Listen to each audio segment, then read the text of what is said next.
Traveler, I know what that look means. What's on your mind? Maybe seasoned veterans have an instinct for it. I sense it too. Something seems to have changed, but I can't confirm for sure. It could be difficult to verify.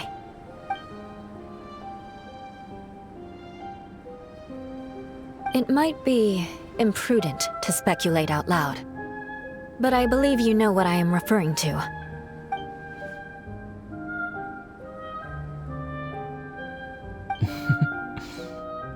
Traveler, I think...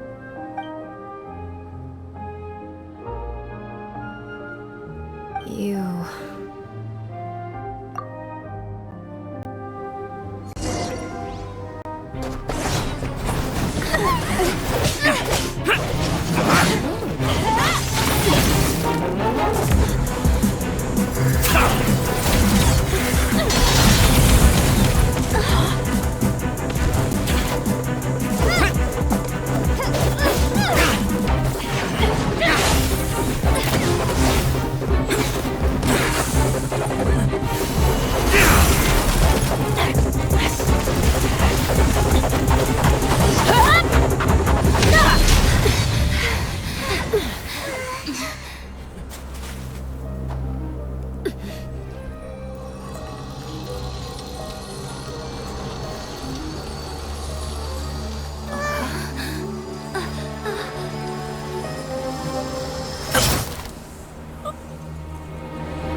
It's not over yet.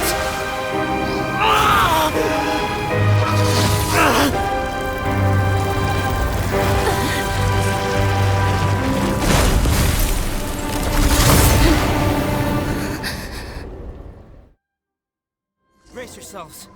This'll be a challenge. Stay back! I'm going to cut this weed down to size!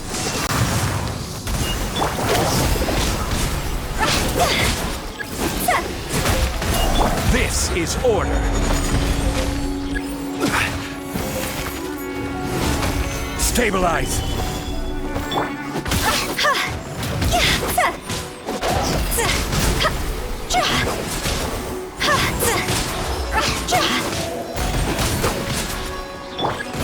Coming to be moments of birth.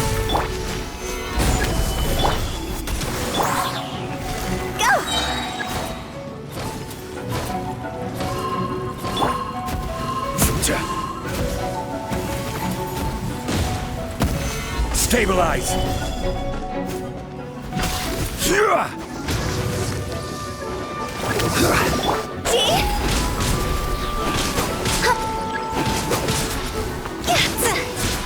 Time to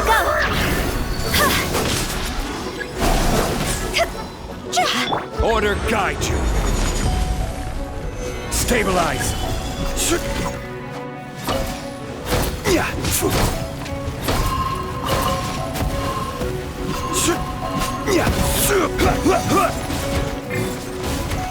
Stabilize! Burst forth!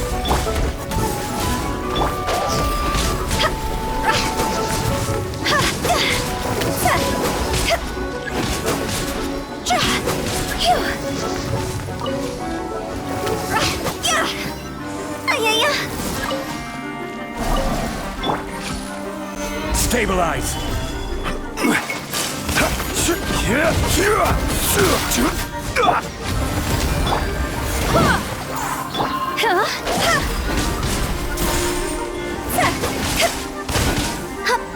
Wind, hear me! Go as one! Gather!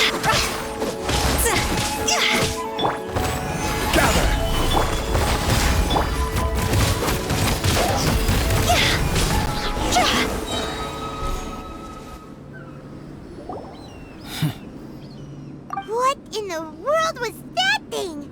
One moment it was human, the next it was a plant! Is everyone alright? We're fine. But can you please tell us what's going on? I don't understand. I take it this monster is whom I had the pleasure of meeting last time. Correct. As you might have guessed, this is a mutated whopper flower. An extremely rare kind. But can whopper flowers turn into humans? Not typically, but conditions on Dragonspine are far from typical. Perhaps the dragon's blood seeped into the land, then was passed to the monsters via the ley lines, accelerating their rate of mutation. How could that happen? This mountain is home to the remains of Durin, the venomous dragon. If there is anywhere in the world one might expect life to do unfathomable things, it would most likely be here. Durin was an artificially created life form. Its existence is nothing short of a miracle, and proof of countless possibilities. In other words, this mountain we stand on is a cradle of life's profoundest mysteries. A vast and terrifying hotbed of possibilities. The avalanche. It must have been the work of this imposter. Agreed. All the other troubles you faced on the way down could also have been its handiwork. My guess is that it was targeting everyone that I've had contact with. Right, I forgot all about that. It's not inconceivable. But what was its purpose? Was it just trying to get rid of us? I have a preliminary hypothesis on this. Whopper flowers are masters of mimicry, and those we encounter in the wild often appear in the vicinity of the plants they impersonate.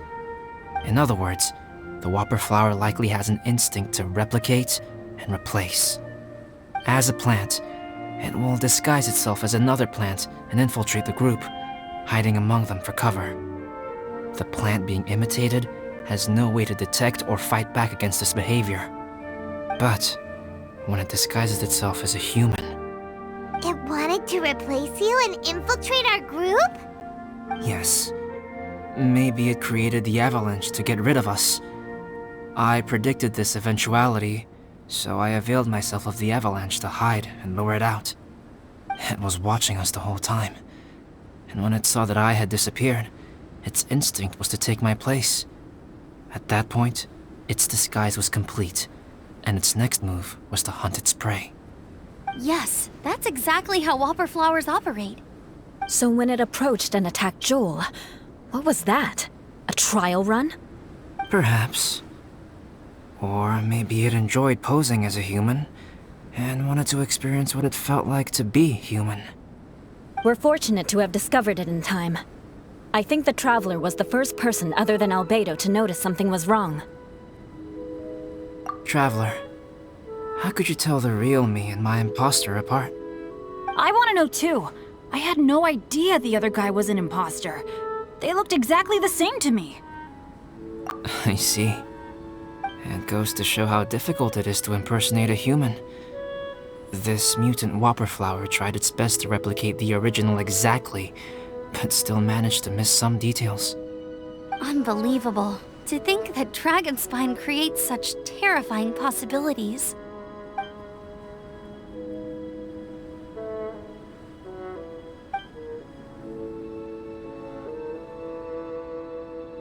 Anyway, at least we won in the end.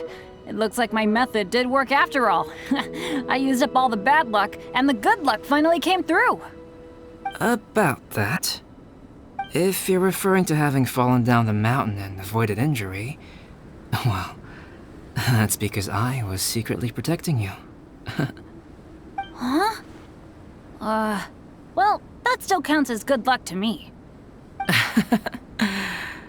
Yes, that's not an unreasonable way of looking at it. Okay. We've been delayed long enough. Time to move on. Yeah, let's go!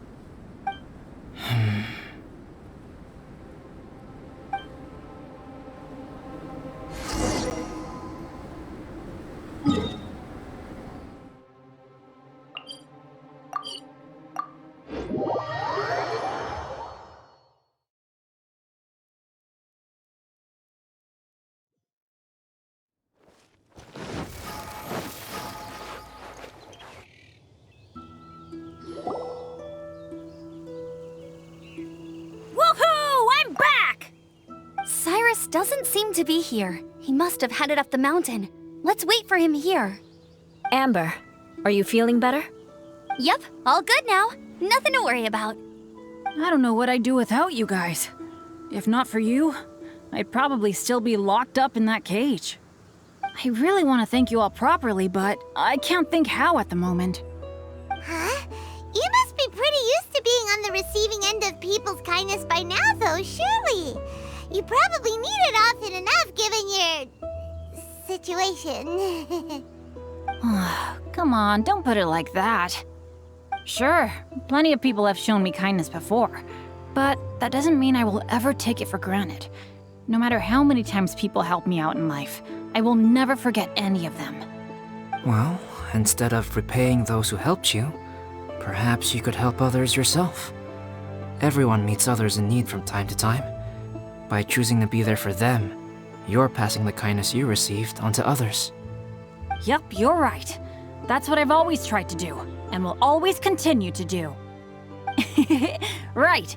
And when Cyrus gets back, I'll find some way to help him out too. This has been quite an eventful day. Yeah, it has. It's really hit me how tired I am now that I've started to relax. I need to rest. Everyone, please excuse me for a while. Yeah, I need to get some water and maybe a piece of fruit. Once I'm rested up, I need to get back to being an instructor again. Well, it looks like the curse of the mountaineers who couldn't get off the mountain is finally broken. Feels like an action-packed chapter has come to a close. Shall we find somewhere to rest and chat too? Why not? Then please, come with me. You sensed something too, didn't you? Then let's go. Huh? Are you going back to your camp again? Paimon thought maybe we could talk here. Okay. Might as well come with you. Good. Shall we set off right away?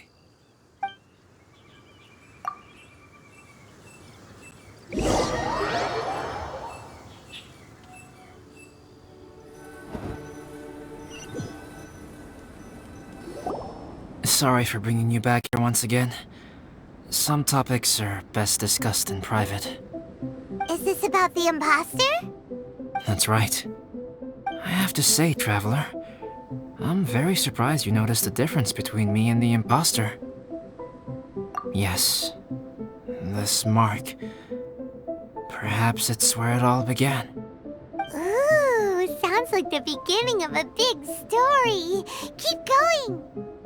Well, I can't deny that what I'm about to say does sound like something from a children's storybook. So, what do you think this diamond-shaped mark means? A tattoo? A crest? Something else? No. Consider it a birthmark. Have you ever seen an intricate glass ornament and wondered how it was made? Well, one method for crafting with glass is a technique known as glass blowing. Glass blowing is not a widely known art in Teyvat. For this reason, glassware made in this way is usually very expensive. As the name implies, glass blowing involves blowing air into a hole, much like blowing up a balloon. This type of glassware is known for having a pontal mark at the point where the blowpipe was inserted, where the hole was sealed at the very end. This mark is a sign that the item was crafted by a human hand. Sounds kind of amazing. It is a wondrous and beautiful art form. Alice says that these marks are seen as proof of the maker's fine handiwork, the only flaw in an otherwise perfect work of art. My mark is something similar to this. The difference between synthetic and natural life lies in the directional flow of the life force. The energy of a natural life form flows out from within. That's why flower buds bloom and curled leaves unfold. And it's the very reason we watch and wonder at blossoming flowers. Creating life artificially, on the other hand, involves, to a certain extent, the introduction of an external source of energy into the embryonic life form. when the hole where the life force was infused is sealed at the end, it leaves a mark not dissimilar to the pontal mark in blown glasswares.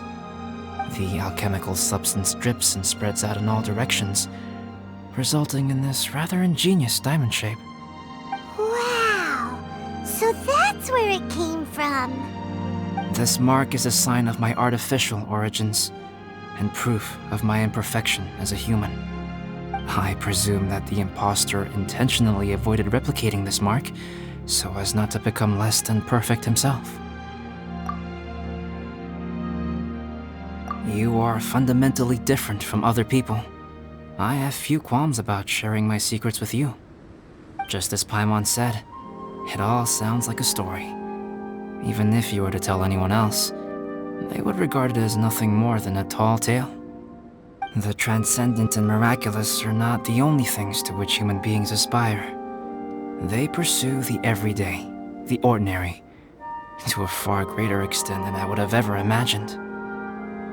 People like to believe that those who are thoroughly different from themselves could only ever exist in stories. It makes things much easier. Or, in other words, all the unfathomable things we've seen recently would make good material for a novel. I have friends who write novels. If they wrote this story, it'd probably be even more complex. Making up stories is easy. Even Paimon can do that. Oh, I didn't know you had that kind of talent. Paimon's the best guide into that. Making up stories is a piece of cake. In that case, how about we have a storytelling contest? We can base our stories on the events of the last few days. Sounds great! But we still have to help out the Adventurers Guild. I understand. Creativity is something that cannot be rushed. Take your time, and come back when you have found some inspiration. We'll see whose story is more compelling. Deal! Okay, we'll regroup with the Adventurers Guild for now. Sure.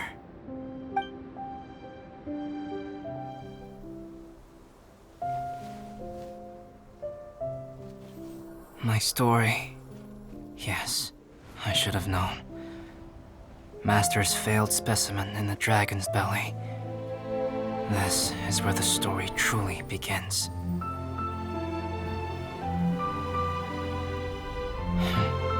If we switched places, if you were the survivor,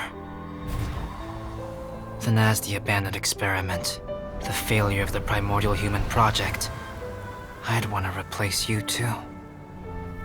I would replicate your appearance, study your alchemy, and create miraculous life forms to divert your attention. I would wait for the right moment, then dispose of you in the Traveler, the sole person to have known your secret. And then, I could finally experience the joy of being brought into the world.